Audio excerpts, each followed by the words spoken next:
estudiar sobre la venida de Jesús. En esta 23ª lección, vamos a comprender por qué y cómo estudiar sobre la venida de Jesús. El Señor ha traído a nuestra memoria y a nuestros corazones la inminencia de su segunda venida. Creemos que Él ha requerido de nosotros que nos interesemos y nos volquemos con este tema, dada su importancia y densidad, para enriquecer y profundizar nuestro conocimiento sobre la venida de Jesús. El Espíritu Santo va a usar a 3 hombres de Dios que se han dedicado al estudio y a la enseñanza del tema. 1. Porque ese tema es importante. Durante el tiempo de nuestra caminata en la fe, nos dimos cuenta de que pocos hermanos se interesan por estudiar sobre la venida del Señor. En muchas ciudades, no todos los pastores se interesan y leen respecto al tema. La mayoría de los hermanos que piensa de esa manera alegan que ese asunto es complicado o que no es tan importante. Sin embargo, estudiar sobre la venida de Jesús es urgente y necesario, pues la Iglesia necesita estar lista. Veamos 8 puntos sobre la importancia del tema. 1. Es un fundamento de la fe. El escritor a los Hebreos nos dice, por tanto, dejando ya los rudimentos de la doctrina de Cristo, vamos adelante a la perfección, no echando otra vez el fundamento del arrepentimiento de obras muertas, de la fe en Dios, de la doctrina de bautismos, de la imposición de manos, de la resurrección de los muertos y del juicio eterno. Hebreos 6, 1, 2. Si es fundamento de la fe, significa que todos en la Iglesia deben interesarse y conocer, no importa si son nuevos convertidos o maduros en la fe. 2. Produce ánimo, consuelo y esperanza a la Iglesia. La lectura constante sobre la venida del Señor y el fin de los tiempos produce ánimo, consuelo y esperanza. Verdades como estar con el Señor, la venida de su reino, el fin del pecado, del dolor, de las lágrimas y de la injusticia, nos animan a perseverar hasta el fin. 3. Apunta nuestro corazón hacia la eternidad, aumenta nuestro deseo por lo que es eterno y nos lleva a tener desapego por lo que es temporal. Cuando nos interesamos por ese tema y leemos con frecuencia las profecías respecto a la venida del Señor, al juicio eterno, al arrebatamiento, al recibir un nuevo cuerpo, sentimos la urgencia en levantar nuestras cabezas, como Pablo advierte a los colosenses, sí, pues, habéis resucitado con Cristo, buscad las cosas de arriba, donde está Cristo sentado a la diestra de Dios. Es decir, debemos quitar la mira de las cosas aquí de abajo y valorar las cosas eternas. Debemos buscar aquello que agrada a nuestro amado Señor. 4.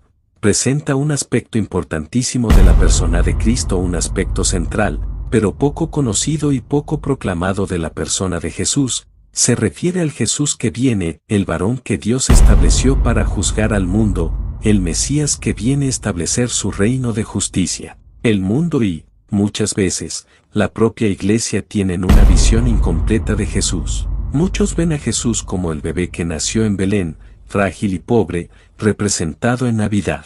Algunos, incluso en la Iglesia, lo conocen únicamente como el siervo manso, humilde y misericordioso, que no vino para juzgar, sino para poner su vida por el mundo.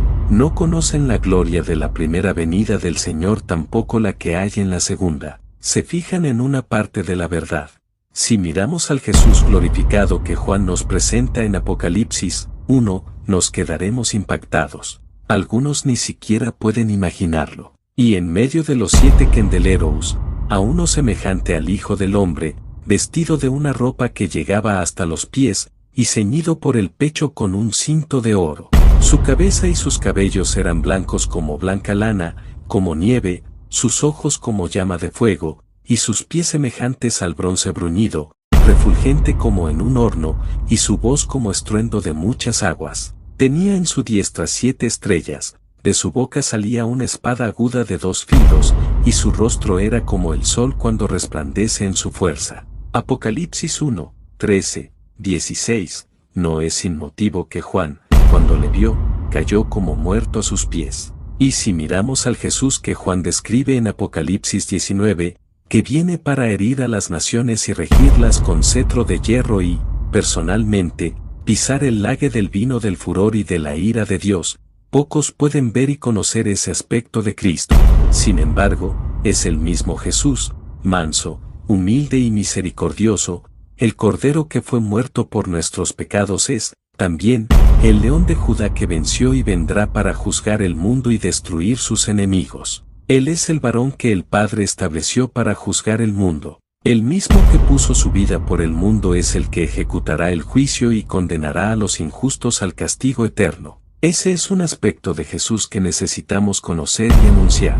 Esa verdad es, al mismo tiempo, temible y consoladora. ¿Cómo guardamos a ese Jesús que vendrá con poder y gloria? ¿Cómo anhelamos el día en el que todo ojo le verá y toda rodilla se doblará y reconocerá que Él es el Señor? Nosotros le veremos como Él es. Él resucitará a sus santos, les enjugará toda lágrima y estará con ellos para siempre. Ese será un tiempo de exultación para el pueblo de Dios. Sin embargo, ese también será tiempo de lamentación para los pueblos de la tierra. Él destruirá al inicuo y traerá venganza contra sus enemigos. Establecerá su reinado sobre la tierra, acabará con toda la injusticia y pondrá todas las cosas en los debidos lugares. 5. Aumenta el celo, trae sentido de urgencia al servicio a Dios. Necesitamos conocer y saber lo que el Señor tendrá en cuenta en el día en que compareceremos delante de Él. En Mateo 25, cuando cita la parábola de los talentos y relata aquel momento del juicio en el que Él va a separar los cabritos de las ovejas, Jesús menciona que el criterio que se usará es nuestra vida de servicio a Él. Recordemos que el siervo que fue echado fuera, y los cabritos que fueron separados fueron los infieles en el servicio, que no sirvieron a los hermanos más pequeños. Y al siervo inútil echarle en las tinieblas de afuera, allí será el lloro y el crujir de dientes. Mateo 25, 30, y respondiendo el rey, les dirá: de cierto os digo que en cuanto lo hicisteis a uno de estos mis hermanos más pequeños, a mí lo hicisteis. Mateo 25, 40, no estamos diciendo que la salvación es por medio de obras. Sin embargo, Jesús dice explícitamente que las obras se llevarán en cuenta en aquel día. Ese es uno de los propósitos de meditar con seriedad sobre ese tema: estimularnos al amor y a las buenas obras, mantenernos atentos, celosos y laboriosos en el servicio al Señor. El enfoque principal de Jesús al hablar sobre este asunto es preparar a los discípulos. La cronología es importante, pero el preparo de la iglesia es lo principal. 6. Forma parte del propio anuncio del Evangelio. Cuando la Biblia habla de la venida del Mesías, incluye la primera y la segunda venida del Señor. Entonces, no tenemos el derecho de escoger y decir: mire, esa parte aquí es la parte que queremos conocer bien, y esa otra parte no es tan importante. Si no estamos hablando de los dos advientos, de la primera y de la segunda venida de Jesús, no estamos entregando el Evangelio de forma completa. 7. Trae temor y seriedad. Hablar de la venida de Jesús nos trae temor de forma muy contundente. Es un ingrediente muy importante para nuestra santificación, pues nos lleva a encararla con seriedad. Ese es un asunto constante en la palabra de Dios. 8. Prepara y encoraja a la iglesia para el tiempo del fin. Ese asunto nos trae coraje, que es parte de lo que el Señor está preparando en nuestro corazón para el tiempo final. Al temor debe agregarse el coraje, que es una manifestación de fe. Las profecías nos advierten de los engaños, pero, al mismo tiempo, nos preparan para aquello que quizás tengamos que enfrentar. Recordemos que el libro de Apocalipsis no fue escrito para matar la curiosidad de los teólogos, sino fue escrito a las iglesias, aquellas que estaban viviendo bajo intensa dificultad y persecución, para mostrar la gloria de Cristo y la victoria que nos espera. Enfrentaremos la persecución, pero hay una victoria final, y esa verdad debe encorajarnos. 2. ¿Cómo estudiar ese tema? 1. Comenzar por la enseñanza de Jesús. El tema de la venida de Jesús es uno de los temas bíblicos en que hay más enseñanzas divergentes y equivocadas. Hay un chiste que dice que si hay 5 teólogos discutiendo sobre la venida del Señor y el fin de los tiempos, habrá 50 puntos de vista diferentes. Miles de videos y textos sobre ese asunto están disponibles en Internet. Infelizmente, muchos no son recomendables por no estar de acuerdo a la Biblia. Además, ese asunto es visto por muchos como un tema difícil y complejo. Eso se debe, principalmente, al hecho de que la enseñanza de Jesús sobre ese tema sea puesta en segundo plano. Una de las llaves fundamentales para estudiar sobre la venida del Señor nos fue enseñada por nuestro amado hermano Iván Baike, comenzar por las palabras de Jesús relatadas en los Evangelios. Es como si fuera la espina dorsal del tema alrededor de la cual los demás pasajes de las Escrituras deben encajarse. Jesús habló de ese asunto de manera clara y directa, no usó figuras difíciles de entender.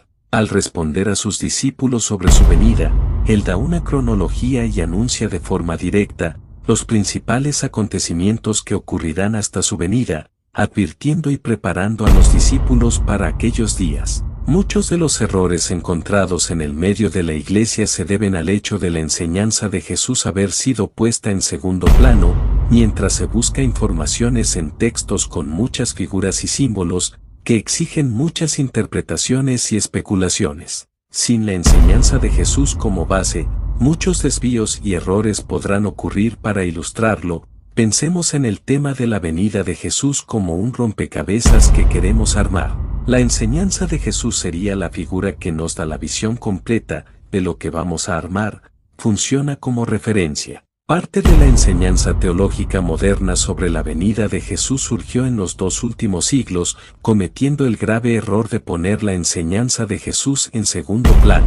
Ideas incorrectas fueron construidas, provenientes de interpretaciones e inferencias equivocadas de ciertos textos. Ese hecho hizo con que muchos forzaran la enseñanza de Jesús a encajarse a sus interpretaciones equivocadas. Recomendamos que se siga el orden secuencial de la enseñanza bíblica a continuación, para estudiar sobre la venida de Jesús. Primero, la enseñanza de Jesús en los Evangelios. En los Evangelios, Jesús enseñanza de manera clara y simple. Los principales textos que deben ser leídos se encuentran en Mateo 24 y 25, Marcos 13 y Lucas 21. Segundo, las cartas apostólicas. En las cartas apostólicas, la enseñanza es directa y sin figuras. La enseñanza de los apóstoles se encaja y agrega detalles al relato de los evangelios. Tercero, la profecía de las 70 semanas de Daniel. Fue el mismo Jesús quien indicó la lectura de esa profecía. Ay de vosotros, escribas y fariseos, hipócritas, porque recorréis mar y tierra para hacer un prosélito, y una vez hecho, le hacéis 2 veces más hijo del infierno que vosotros. Mateo 24, 15.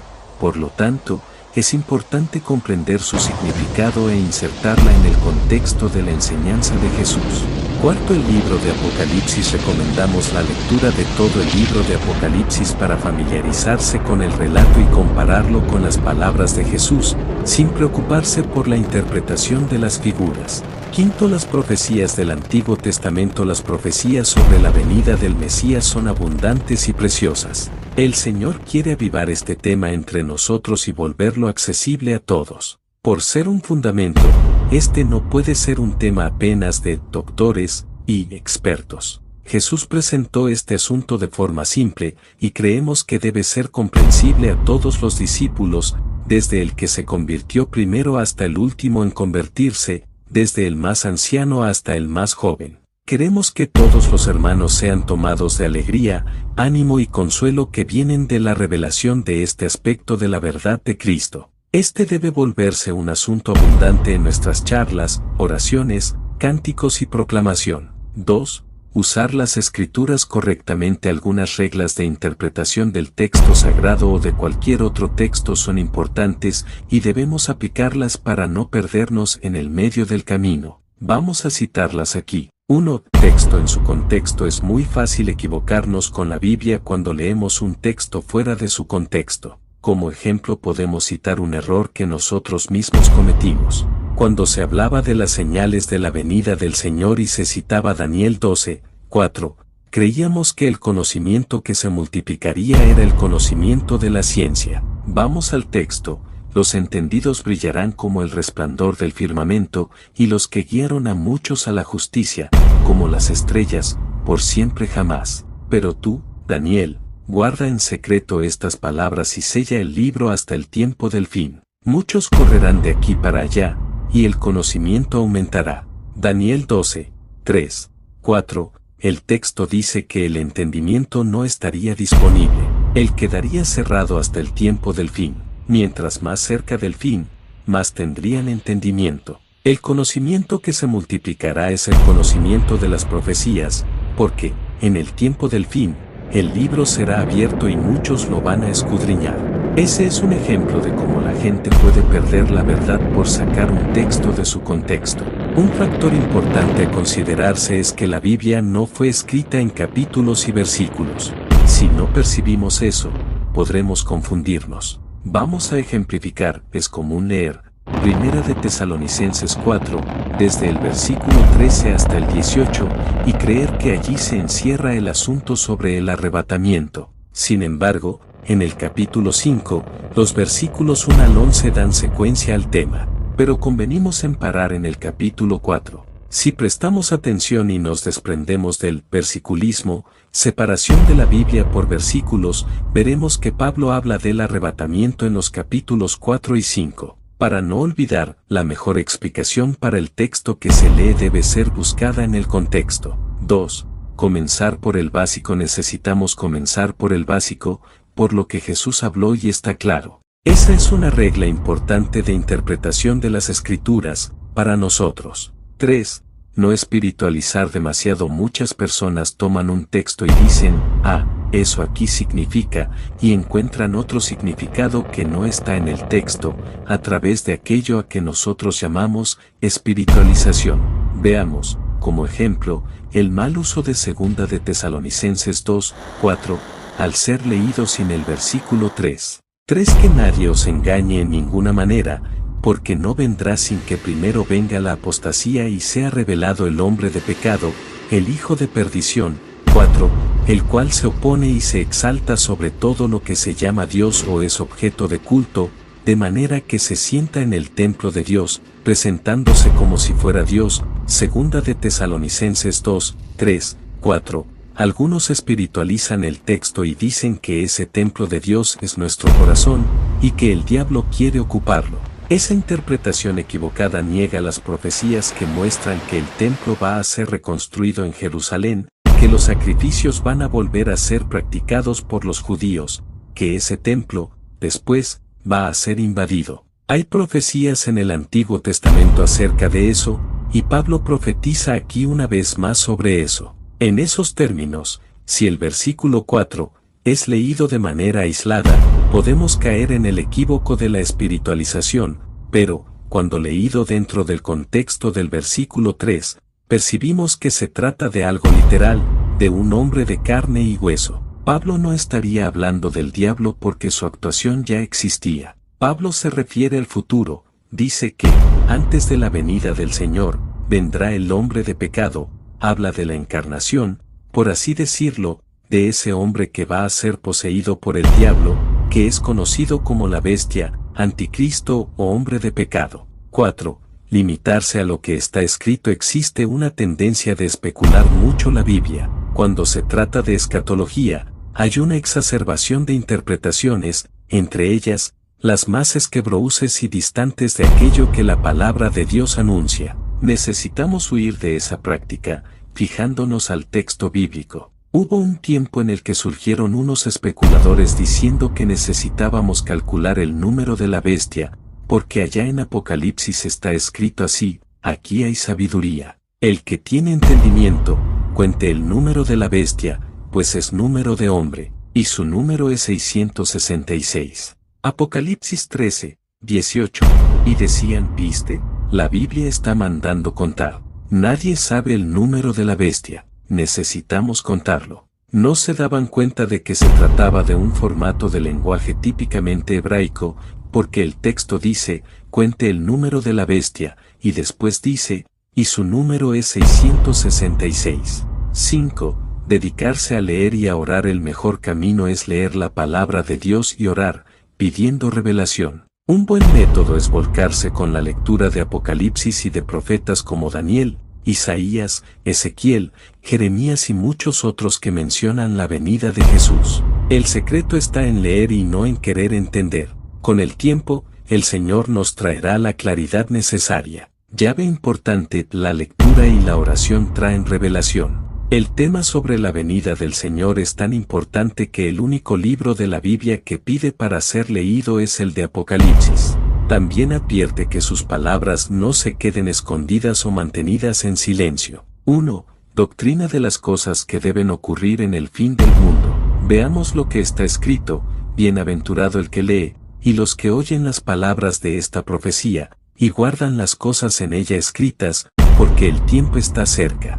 Apocalipsis 1, 3. Y me dijo: no selles las palabras de la profecía de este libro, porque el tiempo está cerca.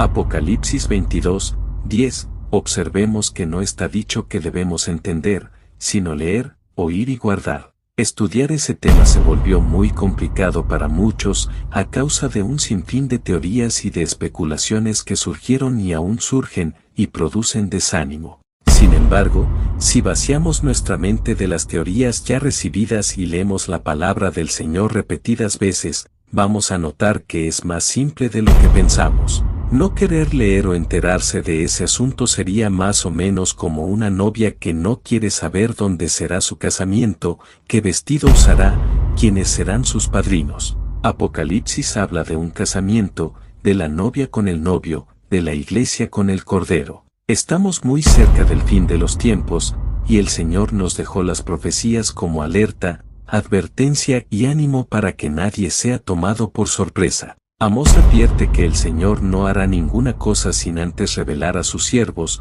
los profetas. Revisión del contenido. En esta 23ª lección de Fundamentos, aprendimos sobre algunos aspectos de la venida de Jesús, a partir de 2 puntos principales: porque es importante estudiar, dedicarnos a conocer el asunto, y cómo debemos estudiarlo. Fuimos animados a creer que el tema no es complicado y que está accesible a todos.